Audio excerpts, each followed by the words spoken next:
मी दिसायला सुंदर आहे.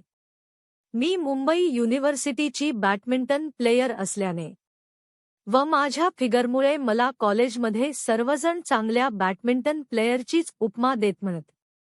पण मी तिच्यापेक्षाही गोरी व सुंदर तर आहेच, पण माझी फिगर पण कडक आहे. थोडक्यात काय, मी आय कॅचिंग आणि सेक्सी फिगरवाली आहे.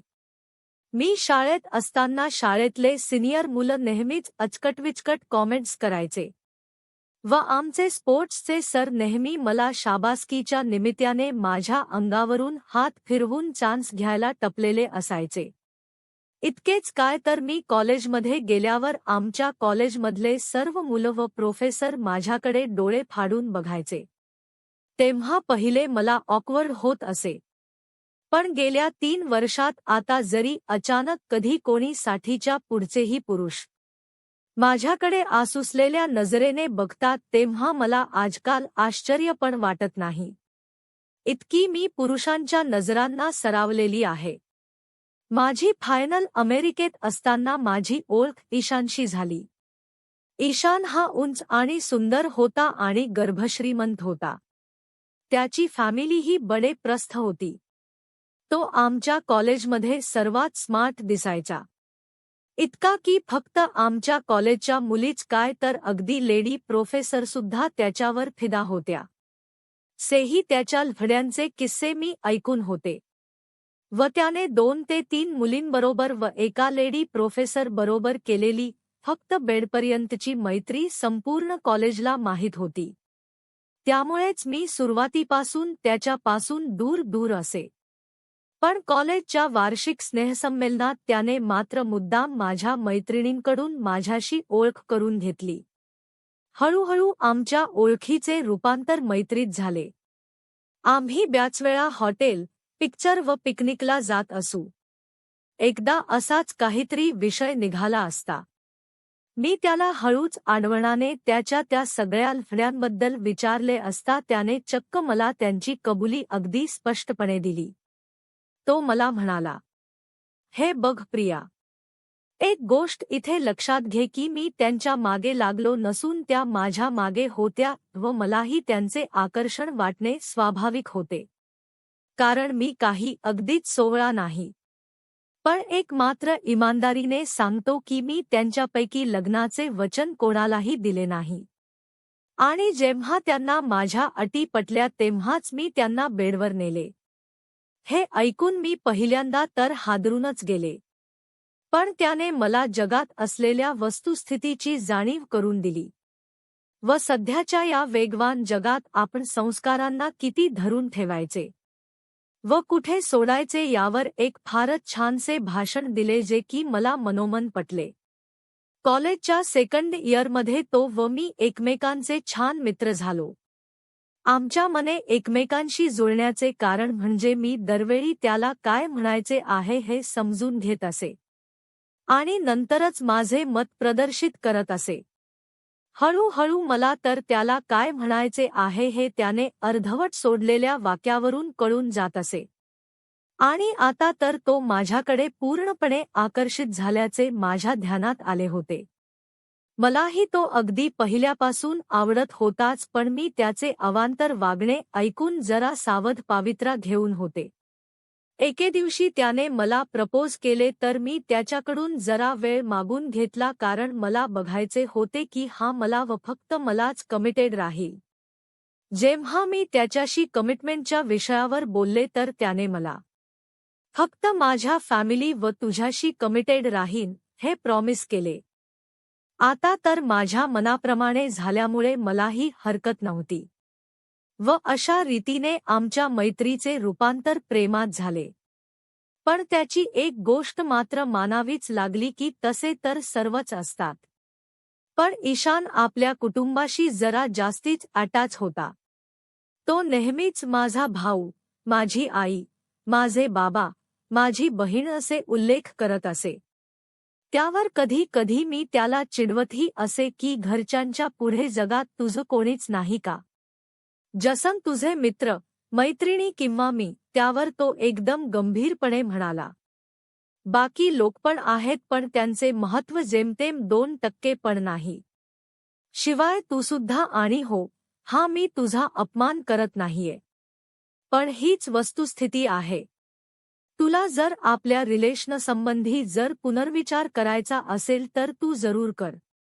आपला ब्रेकअप झाला तरी मी तुला दोष देणार नाही. पण नंतर म्हणू नकोस की तुला मी कल्पना दिली नव्हती म्हणून. त्याचे प्रामाणिक विचार माझे मन स्पर्शन गेलेत. आणि तो मला आणखीनच आवडू लागला.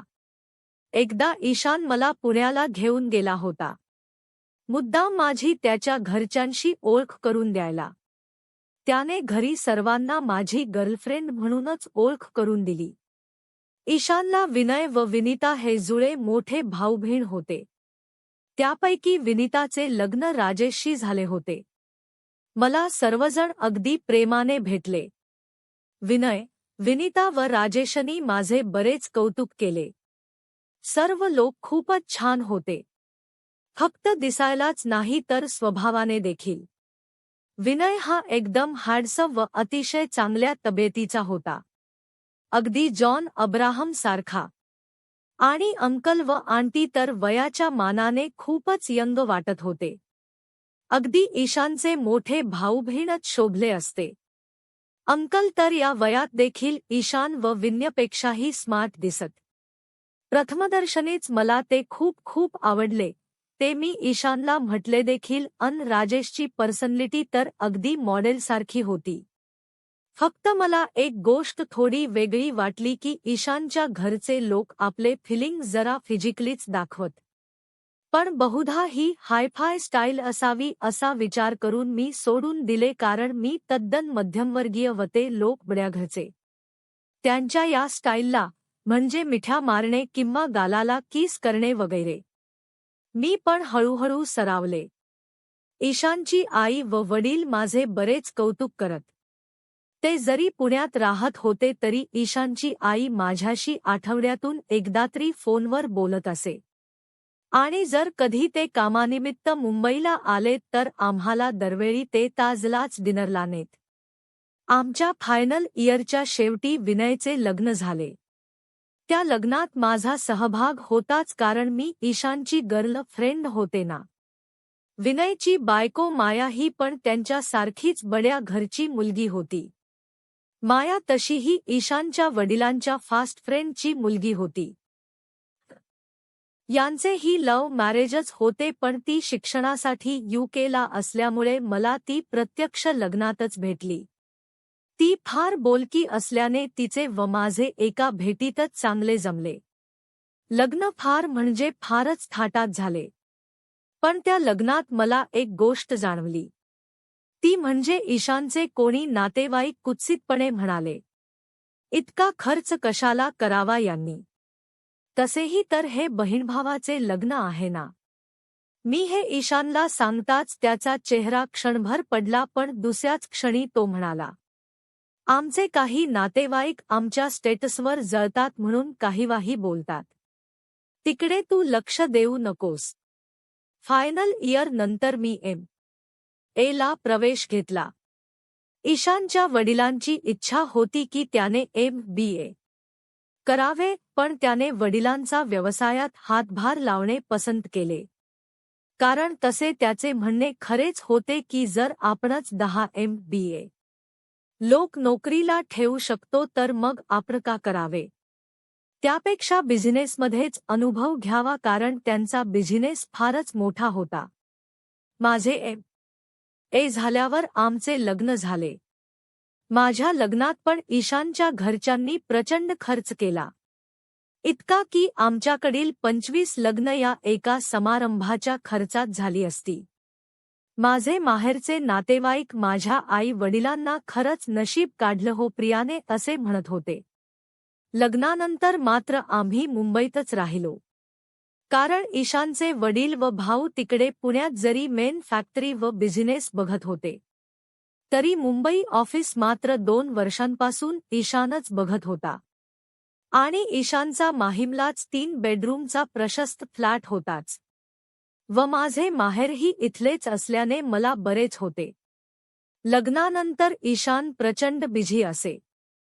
पण मी मात्र कधी माहेरी तर ईशानच्या बिझनेस पार्ट्यांना जात असे व त्यामुळे माझा वेळ एकदम मस्त जात असे.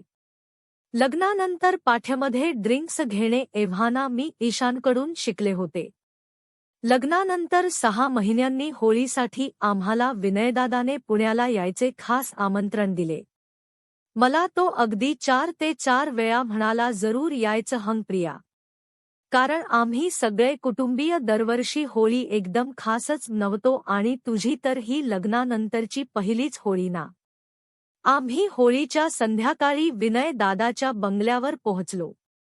विनीता व राजेशही मुंबईहूनच येणार होते कारण ते दोघं दुबईच्या फ्लाईटने रात्री मुंबईला पोहोचणार होते.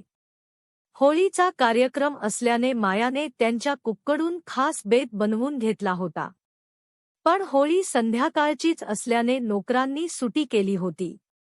ईशानचे आईवडीलही आले होते, पण ईशानच्या आईला मात्र एका मैत्रिणीकडील कार्यक्रमाला जाणे जरुरीचे होते. म्हणून त्या थोड्या वेळाने निघून गेल्या. थोड्या वेळाने मी, ईशान, विनय, माया व बाबा हॉलमध्ये बसलो व मायाने सर्वांसाठी खास स्कॉच विस्कीचे पेग बनवले. आता आम्ही सर्वजण आरामात गप्पा करत सायंकाळ एन्जॉय करू लागलो. मजेचे किस्से, थोडेफार चावट जोक्स इत्यादी सुरू झाले. 2 ते 2 पेगनंतर लाईट म्युझिकवर आम्ही सर्वांनी एकमेकांबरोबर डान्स पण केला. थोड्या वेळाने आंटीचा फोन आला म्हणून विनय त्यांना घ्यायला निघाला तर त्याला थांबवत ईशान म्हणाला दादा, तू थांब. मी आईला घेऊन येतो आणि तो आपल्या आईला घ्यायला निघून गेला. आम्ही आपले ड्रिंक्स एन्जॉय करत करत व एकमेकांबरोबर डान्स करत आमची पार्टी सुरू ठेवली. डान्स करता करता विनयने अंकल व मायासमोरच माझ्या ओठांचे निसटते चुंबन घेतले. पण मी काहीच प्रतिक्रिया दिली नाही, उलट चक्क उत्तेजित झाले. बहुधा हे ड्रिंक्सच्या प्रभावामुळे असावे. 15 ते 20 मिनिटांनी विनयदादाचा सेलफोन वाजला. त्यावर तो हो ब्र. मी आलोच असे म्हणून कारची चावी घेऊन निघाला. त्याला मायाने विचारले देखील अरे कुठे जातोस? पण काही जास्त बोलता काही विशेष नाही. 20 ते 25 मिनिटात आलोच असे म्हणून तो निघूनही गेला. आमचा चकणा संपल्याने माया आतून गरमागरम चकणा आणण्यास किचनमध्ये गेली. मी व अंकल डान्स करत होतो. यावेळी अंकलनी मला स्वतःजवळ जरा घट्टच पकडले होते. इतके की माझे भरघोस शरीर त्यांच्या भरदार छातीवर दबलेच. ड्रिंक्सच्या प्रभावामुळे मलाही त्यांना नाही म्हणावेसे मुळीच वाटले नाही. खरे सांगायचे तर मला छानच वाटत होते. कारण अंकल होते चिकने. पण 2 ते 3 मिनिटातच ते मला म्हणाले तू आरामात तुझे ड्रिंक एन्जॉय कर. मी मायाला काही मदत लागते का ते बघतो असे म्हणून ते आत निघून गेले. मी वाट पाहत बसले. पण जवळपास 10 मिनिटे झाली तरी ते दोघं आले नाहीत म्हणून मी त्यांना आत बोलवायला गेले. किचनमध्ये पाय टाकला तर पुढील दृश्य पाहून मी प्रचंड दचकले. अंकल मायाला मिठीत घेऊन तिला किस करत होते. होय, अगदी फ्रेंच किस. त्यांचा हात तिच्या अंगावर फिरू लागला. आणि माया त्यांना तेवढ्याच उत्कटतेने त्यांना साथ देत होती. तिचा हात अंकलच्या खाली खेळत होता. अंकलनी आपली पैंट खाली सरकवली. मी क्षणभर दिग्मूढ झाले. पण दुसऱ्याच क्षणी अंकलचे पाहून तितकीच उत्तेजितही झाले. माझा हात आपोआप माझ्या शरीरावर फिरू लागला आणि पुढील दृश्य पाहू लागले. आता अंकलनी मायाला टेबलवर झोपवले व तिच्यावर स्वार झाले. माया तर गर्म झाली होतीच. ती म्हणाली, अंकल लवकर करा. कारण बाहेर प्रिया वाट पाहत असेल आणि विनय पण येण्यात असेल ना. अंकल म्हणाले विनयचा प्रॉब्लेम नाही. पण प्रियापासून आपण सर्वांनी स्वतःला सांभाळायला हवे. असे म्हणून ते तिला जोरजोरात भरू लागले. इकडे माझी अवस्था बिकट झाली. मी स्वतःशी खेळू लागले, कोणीतरी मलाही भरावे असे मला वाटू लागले. तितक्यात मागून एक हात माझ्यावर स्थिरावला. मी वळून पाहताच त्या व्यक्तीने माझे कडकडीत चुंबन घेतले. तो विनय होता.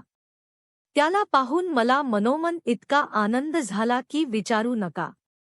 विनय असे म्हणून हर्षातिर्केने मी पण माझे हात त्याच्या गळ्यात टाकले व तितक्याच उत्कटतेने त्याचा मुका घेतला. त्याने लगेच एक हात माझ्या टॉपमध्ये घातला व चाले करू लागला. मी खूप बेभान झाले होते. तितक्यात मायाचे लक्ष आमच्याकडे गेले. तिने अंकलना आमच्याकडे वळून पाहण्यास सांगितले. अंकलनी वळून पाहिले व आम्हाला या पोजमध्ये पाहता क्षणीच ते एकदम खुश झाले व म्हणाले, चला आता आपण सर्वजण बेडरूममध्ये जाऊया. आम्ही चौघेही बेडरूममध्ये आलो. विनयने मला बेडवर ठेवून माझे कपडे काढू लागला. तोपर्यंत माया व अंकलने त्यांचं काम सुरू केले. ते दोघं बेडवर माझ्या बाजूलाच आले व अंकलनी आपले तेव्हाचे अर्धवट काम ताबडतोब पूर्ण करण्यास सुरुवात केली. विनयने देखील स्वतःचे कपडे काढून टाकले व तो बेडवर आला. आता आम्ही चौघंही संपूर्ण नग्न झालो होतो. विनय देखील आपल्या वडिलांकडे पाहत त्यांच्या बरोबर स्पर्धा केल्याप्रमाणे माझ्या बरोबर खेळू लागला. दोघं बापलेक आम्हा दोघीवर स्वार झाले होते. प्रत्येकजण दुसऱ्याकडे पाहत उत्तेजित होत होता. अंकल तर एकदम खुशीत आले व त्यांनी एक हात माझ्या गालावर ठेवला. मी क्षणभर चमकले पण त्यांच्याकडे पाहून स्मित केले. त्यांनी दुसऱ्याच क्षणी मायाला भरत असतानाच माझा मुका घ्यायला सुरुवात केली. आमची होळी ख्या अर्थाने साजरी होत होती. 10 ते 15 मिनिटांनी आम्ही चौघी आपापल्या मुक्कामावर पोहोचलो. दोघं बापलेक आमच्यावरून उठले. तितक्यात ईशान व आंटी ड्रिंक्स व स्नॅक्सच्या ट्रॉली ढकलत बेडरूममध्ये आले. मी चमकून व घाबरून ईशानकडे पाहिले व तशीच उभी राहिले. तो मात्र प्रचंड खुश होता आणि खुशीतच तो मला जवळ घेत म्हणाला, बरे झाले प्रिया. नाहीतर मला खूप मोठा प्रश्नच होता की तुला आमच्या संबंधाबद्दल कसे सांगावे म्हणून. पण तू देखील याला मान्यता दिलीसच. खस प्रिया थँक्स. आणि त्याने माझे चुंबन घेतले. त्यावर अंकल त्याला म्हणाले, ईशान तू उगीचच टेन्शन दिलंस. आणि हो बेटा प्रिया बघितलीस ना आमची फॅमिली किती क्लोज आहे ते आम्ही दर होळी व दिवाळी तशीच सेलिब्रेट करतो. चला आपण आता वेळ न घालवता होळी साजरी करूया. मित्रांनो आत्ता इथेच थांबूया. लवकरच भेटू पुढच्या भागात. गोष्ट आवडली असेल तर चॅनेल सबस्क्राईब, लाईक आणि शेअर करा ही विनंती. आपण पुन्हा भेटू नवीन गोष्ट घेऊन. तोपर्यंत मज्जा करा आणि अशाच गोष्टी ऐकत राहा.